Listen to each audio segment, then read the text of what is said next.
Pernahkah kamu merasa sakit ketika seseorang yang dulu selalu menyambut kedatanganmu, tiba-tiba tidak ingin lagi kamu datang ke rumahnya? Dulu pintunya terbuka untukmu.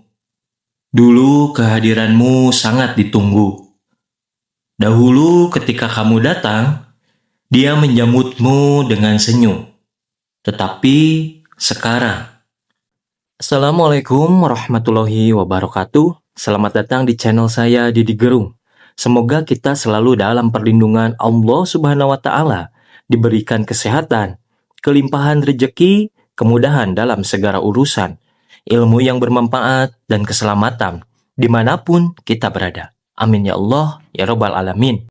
Kamu datang, dia tidak peduli. Kamu pergi, dia tidak mencari. Bahkan ketika kamu tidak pernah datang lagi, dia seakan-akan tidak kehilangan apa-apa. Apa yang kamu rasakan? Mungkin kamu akan berpikir, apakah dia sudah tidak membutuhkan aku? Sekarang, bayangkan hal yang lebih dalam. Bagaimana jika seorang guru sudah tidak pernah menegur muridnya? Murid itu belajar atau tidak, guru tidak peduli. Murid itu mengerjakan tugas atau tidak, guru tidak peduli. Murid itu datang ke kelas atau tidak, guru tidak lagi bertanya. Awalnya mungkin murid itu merasa bebas. Wah, enak. Tidak ada lagi yang menegur saya. Tapi sebenarnya, bukankah keadaan itu justru sangat menyedihkan?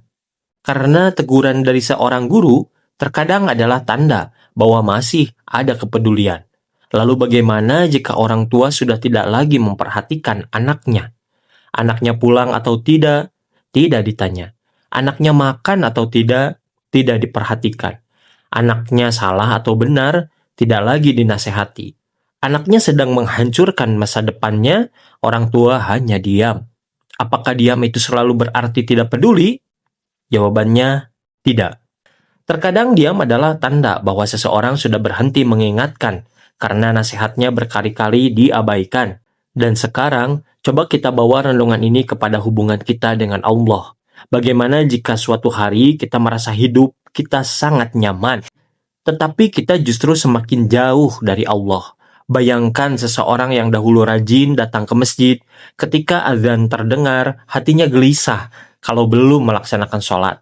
Ketika mendengar panggilan Allah, dia berusaha meninggalkan pekerjaannya. Dia datang ke masjid, dia membaca Al-Quran, dia berdoa, dia menangis dalam sujudnya.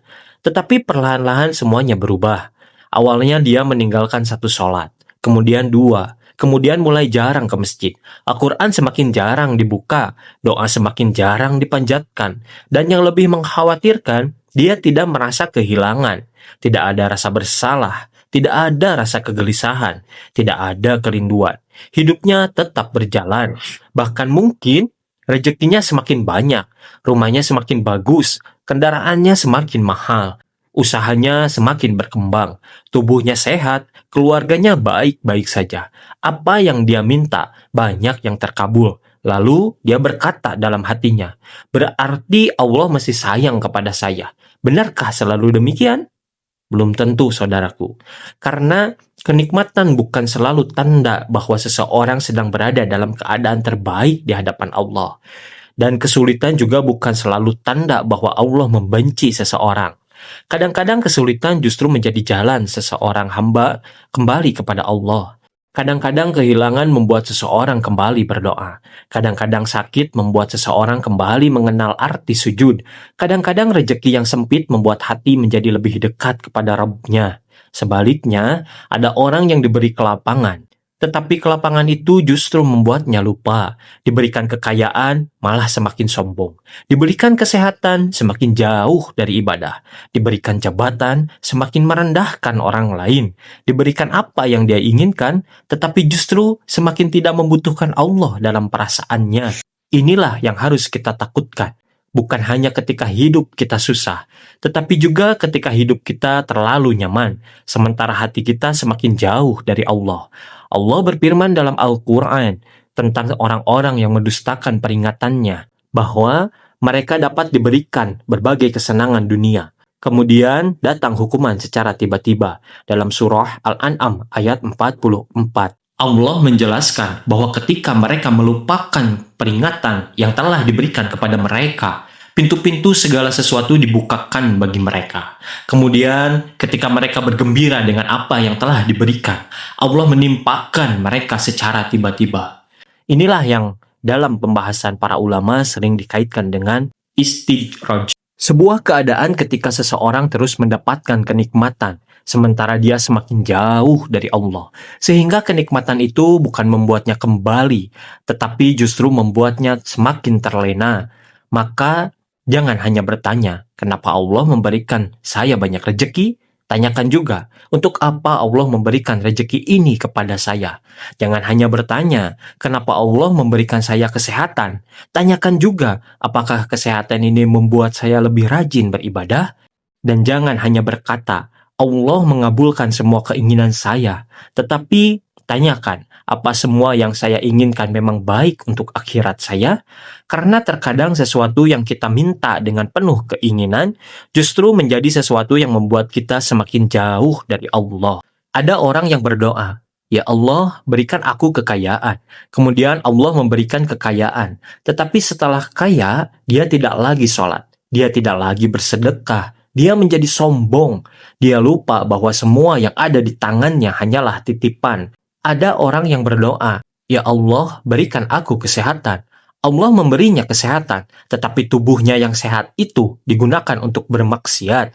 Kaki yang kuat tidak digunakan untuk melangkah ke masjid. Mata yang sehat tidak digunakan membaca Al-Quran. Telinga yang sehat tidak digunakan mendengarkan nasihat. Dan lidah yang sehat justru digunakan untuk menghina, memfitnah, dan menyakiti orang lain.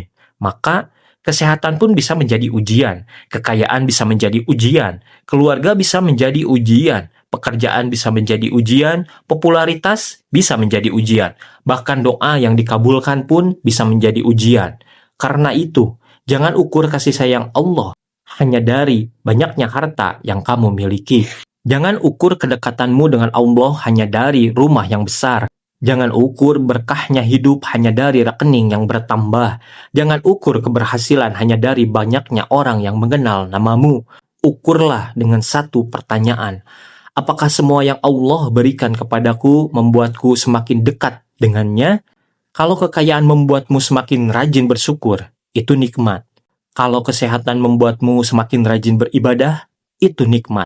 Kalau kesuksesan membuatmu semakin rendah hati, itu adalah nikmat. Kalau jabatan membuatmu semakin takut berbuat zolim, itu sangat nikmat. Tetapi jika semua itu membuatmu lupa kepada Allah, maka berhentilah sejenak. Jangan terlalu cepat merasa aman.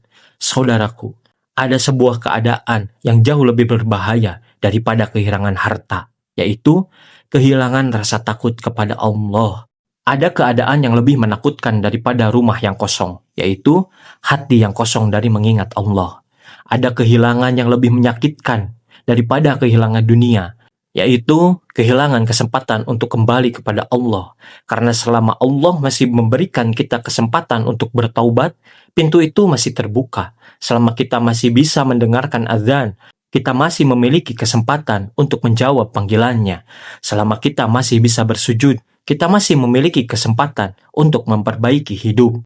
Selama napas masih berhembus, jangan merasa bahwa semua sudah terlambat.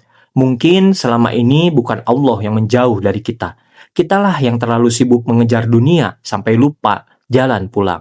Masjid masih berdiri, azan masih berkumandang, Al-Quran masih terbuka, waktu sholat masih datang setiap hari.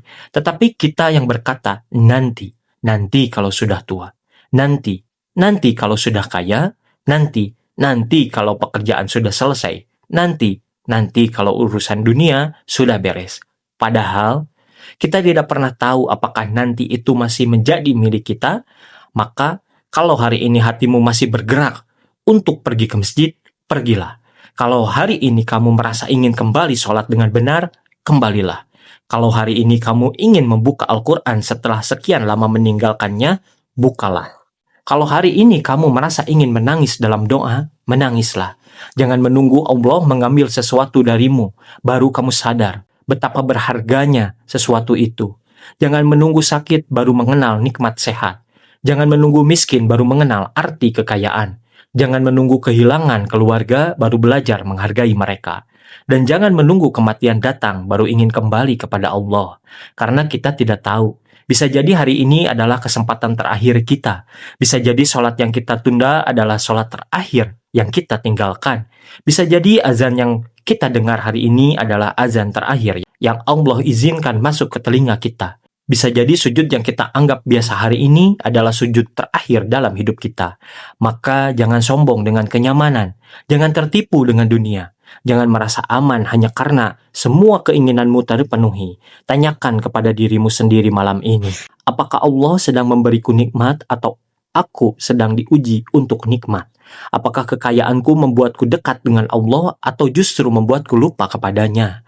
Apakah kesehatanku membuat lebih banyak bersyukur atau justru semakin banyak bermaksiat? Dan pertanyaan yang paling penting, kalau hari ini Allah memanggilku pulang, apakah aku sudah siap?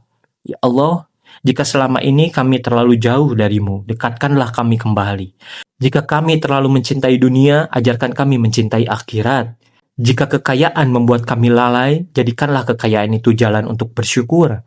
Jika kesehatan membuat kami lupa, jadikan kesehatan itu jalan untuk beribadah.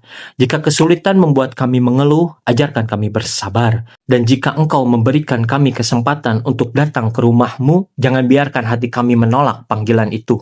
Jangan biarkan kami menjadi orang yang merasa nyaman ketika jauh dari-Mu.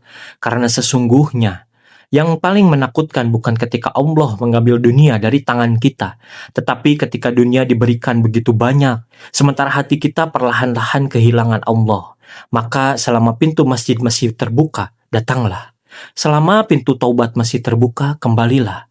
Selama napas masih ada, bersujudlah. Sebab kita tidak pernah tahu apa kesempatan yang kita miliki hari ini masih akan diberikan Allah esok hari. Segala kebenaran dan kebaikan yang tersimpan berasal dari Allah, sedangkan segala kekurangan dan kehilapan berasal dari diri saya. Sampai jumpa pada pembahasan berikutnya. Terima kasih. Wassalamualaikum warahmatullahi wabarakatuh.